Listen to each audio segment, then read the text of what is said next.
Ukrainian forces appearing to make gains in the country's north, but Russia continues its devastating assault in the south. CNN reports the mayor of Mariupol says his city is in the hands of occupiers. And here at home, President Biden says no one should have interpreted his recent comments about Vladimir Putin as a call for him to be ousted.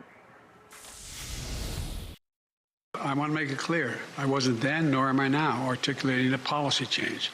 I was expressing the moral outrage that I feel, and I make no apologies. President Biden saying he was expressing personal feelings, not policy, in Poland Saturday when making this comment about Russian President Vladimir Putin. For God's sake, this man cannot remain in power. A statement U.S. officials then quickly walked back. We do not have a strategy of regime change in Russia or anywhere else for that matter. The president today saying the last thing he wants is a war with Russia as conflict rages on between Russia and Ukraine. In the besieged Ukrainian port city Mariupol, where fighting continues, images of devastation.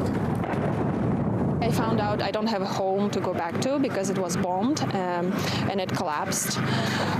My dad is missing. This refugee making it to Poland in recent days, she says fleeing Mariupol became worth the risk. The mayor of that city indicating 160,000 more people remain there trapped. Сьогодні звільнений Ірпінь. Elsewhere, talk of liberation. The mayor of Irpin, close to Ukraine's capital, claims the city has now been freed from Russian troops. Ukrainian forces also appearing to retake this town in the country's east.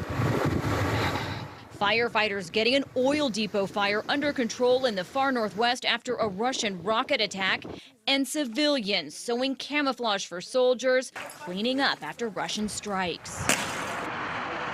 Meantime, negotiators from both countries this week in Turkey for the next round of peace talks. Ukraine's president saying his country is ready to discuss adopting a neutral stance.